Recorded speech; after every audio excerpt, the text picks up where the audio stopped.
മമ്മൂട്ടി, ഖാലിദ് റഹ്മാൻ നമുക്കറിയാം ഗംഭീര സംവിധാനമാണ്. പല ജോണറിലുള്ള പടങ്ങൾ സംവിധാനം ചെയ്ത് ഹിറ്റാക്കിയ ഒരു സംവിധാനം കൂടിയാണ്.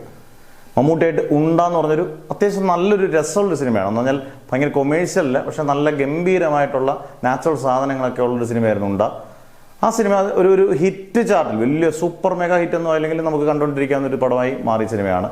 വീണ്ടും ഇവർ ഒന്നിക്കുകയാണ്. ഇപ്പം ഒരു ഡോൺ കഥാപാത്രമാണ്, അധോലോക ഇതുമായിട്ട് ബന്ധപ്പെട്ടൊരു സിനിമയാണ്. ഇതിൻ്റെ ഏകദേശം സ്ക്രിപ്റ്റിംഗ് ഒക്കെ തീരാറായി. ഇതിൻ്റെ കോ റൈറ്ററായിട്ട് നമ്മുടെ ടിക്കി ടാക്കയിലെ നിയോഗ് കോ റൈറ്ററായിട്ട്, പ്രധാന റൈറ്ററല്ല, അതിൻ്റെ കോ റൈറ്ററായിട്ട് വരുന്നുണ്ട്. അന്നേരം ഇത് അടുത്ത വർഷത്തെ മമ്മൂട്ടിയുടെ മെയിൻ പ്രോജക്റ്റുകളിലൊന്നാണ്. മമ്മൂട്ടി നിതീഷ് സഹദേവൻ സിനിമയുണ്ട്. ആ സിനിമയ്ക്ക് ശേഷം അതൊരു മാസ് കോമഡി എൻ്റർടൈനറാണ്. അതിനുശേഷം ഒരു ഡോൺ പടത്തിലായിട്ട് വരുന്നതാണ് ഖാലിദ് റഹ്മാൻ്റെ സിനിമ. ഖാലിദ് റഹ്മാൻ്റെ ആകുമ്പോൾ മിനിമം ഗ്യാരണ്ടി പ്രതീക്ഷിക്കാം എന്ന് നമുക്ക് ഉറപ്പിക്കാം. എന്നാലും അടുത്ത 2026 മമ്മൂട്ടിയും തകർക്കാൻ ചാൻസ് വളരെയധികം കൂടുതലാണ്.